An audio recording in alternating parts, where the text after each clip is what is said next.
Hi guys, what's up? It's Mac Million. Thanks for joining me for another episode here at In the Darkroom with Mac Photos, where today I thought I'd share with you a gear review. I wanted to share with you one of my favorite location lights. It's the Godox AD600BM. Now this light has been picked up and rebranded by other retailers and companies. For example, Adorama sells this light as their Explorer 600BM. There's another company, Cheetah Stand, who sells this light as their CL600.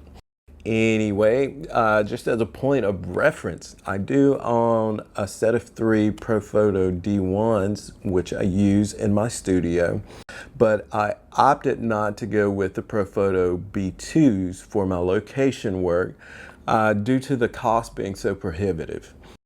Me working around water as much as I do on location, I just could not see spending $2,500 per light.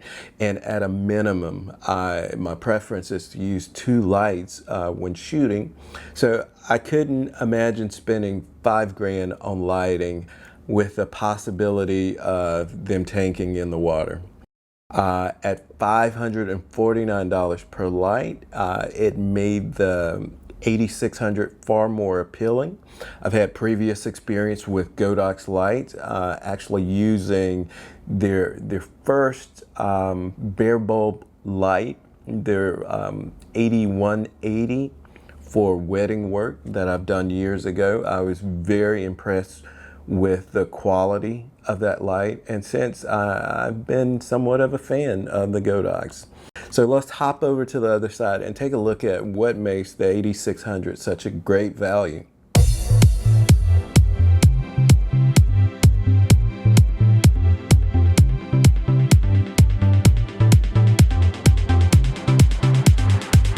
Okay, so here we are with the Godox 8600 BM.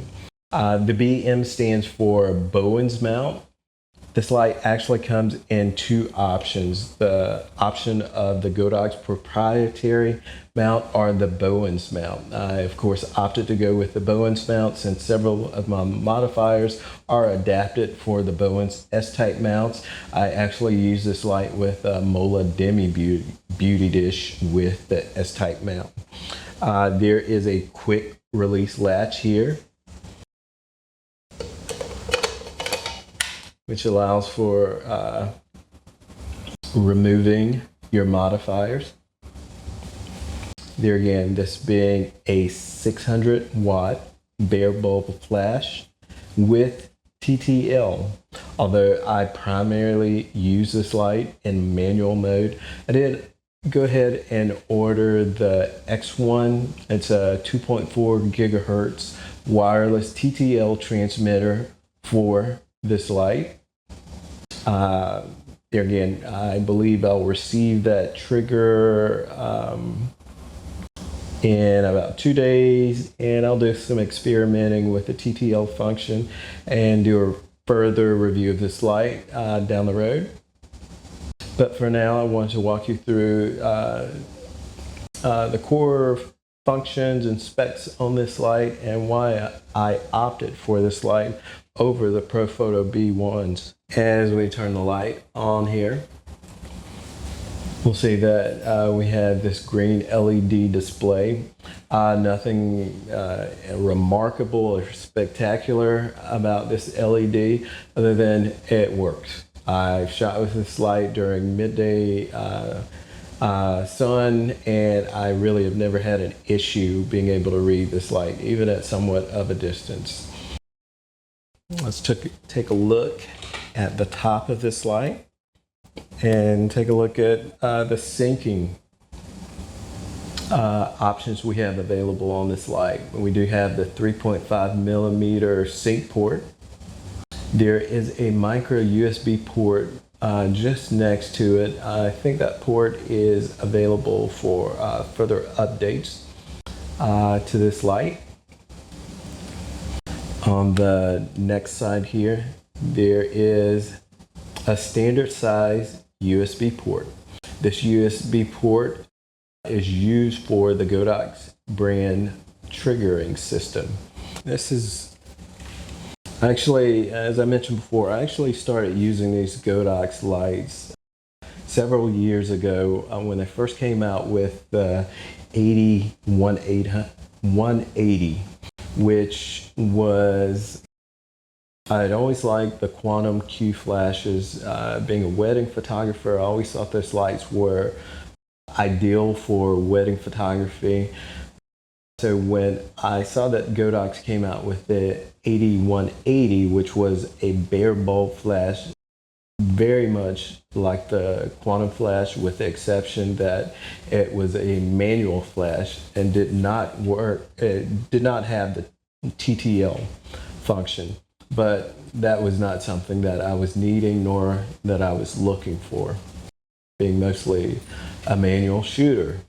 So this is one of the original triggers that I purchased with the 8180.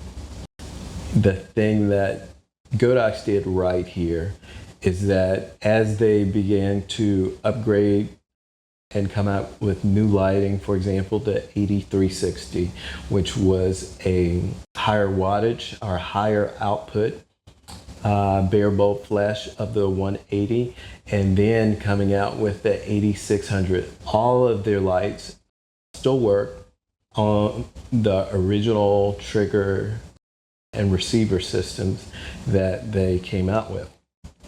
So I was easily able to use triggers and receivers that are already owned for the 8600.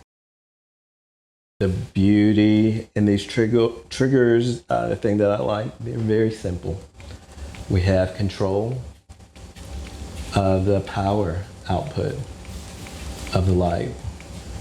Now, the power output of the 8600 goes from 1/256 power up to 1-in-1 or full power on this light. There is a 9-step power range on this light. One of the things I like, and that is definitely a pro to this light, is that it will actually go down to 1/256 power, which most lights stop at 1/28 power. This light will actually go down to 1/256 power. The beauty in that is when shooting indoors, oftentimes strobes will, you'll be overpowered for shooting indoors, but it's nice to be able to drop down to 1/256 power with this particular light. Definitely a pro to this light. Very nice and convenient. We do have, of course, the test function that triggers the light, and there again, from on camera with the trigger, we have the convenience of having complete control, powering our light up and down as needed. And as you can see, we're at half power on this light, and more than an acceptable refresh rate on this light. At full power, we do receive somewhat of a lag, but so we had about a 3 to 4 second refresh at full power. But there again, with this light or any light, I only shoot at full power if absolutely needed, and I rarely find the need to actually shoot a strobe wide open. But at usual power settings, you can see that the refresh is almost instantaneous with this light. So great light. What are some of the other features of this light? This light, flash duration on this light is 1/20th of a second up to 1/1000 of a second. This light does utilize high-speed sync. The sync speed being up to 1/8000 of a second. I've always opted to shoot with ND filters versus shooting at high-speed sync, because with this light or any strobe, there are the limitations with shooting at high-speed sync. So you might get anywhere from 36 to up to 60 shots before the flash will go into a safe mode where it shuts down. You're unable to use the flash until the light has cooled down and come out of that safety mode. Some other specs with the trigger. Some people ask about the range of the trigger. The trigger, it triggers up to 80 meters. That would be 87 yards. You're at almost the length of a football field. That has never been important. I have never had the need to be that far away from my subjects. So, but there's comfort in knowing there's plenty of room as you need to separate yourself from your subject and the light. The weight of this light comes in at 2.66 kilograms, which would be about 5.8 pounds. Photo B1, I believe, is at 3 kilos, which is roughly 6.6 pounds. This light, being as compact and self-contained as it is, there again, one of the things I love about this light, they are easy to pack. Whenever I fly, there are two things I always have with me on my person, those being at least two of my lights, which would be the AD600s, and my entire camera bag consisting of my cameras and my lenses. They never part from me. I never check those things. I will check my modifiers or stands and so forth, but I have to make sure that as soon as I get off of a flight, I have on my person whatever I need to complete shoots. So there again, the compactness of this light makes it a definite plus. Now, what are the things that I don't like about this light, or that are cons to this light to me? There again, as I mentioned, I shoot with Photo D1s in my studio. Those things are absolutely rock solid. They're built like a tank. I think I could drop them from a 3-story building and they would keep kicking. Whereas this light is, the body is made up of a compact plastic. It feels very solid, very sturdy. There again, this light is right at 5.8 pounds, right at 6 pounds. Feels solid. Definitely not as solid as a Photo D1 or a B1 would, but I have not had an issue with any of my Godox lights. They have taken spills on the concrete from the top of a stand. They keep going, keep kicking. The con to this light, the thing that probably my biggest gripe that I would like to see maybe improved on this light is the handle and the tightening arm. It feels like it doesn't even belong with this light. It's very plasticky. It's a very thin plasticky. It feels somewhat flimsy, I would say. So I really don't like the feel of that. The other thing is the adjustment on this light. It has a notched adjustment, as you can see and hear in the light. It's not a smooth adjustment. I would prefer to feel a smoother feel when making adjustments in this light versus the notched feel that it does have. But there again, maybe that's being nitpicky for a light of this caliber that comes in at $549. And the handle part itself, although sturdy, I have no concerns with it falling off a light stand or anything like that. But there again, it just doesn't seem to match the I guess the quality of the plastic on the body itself.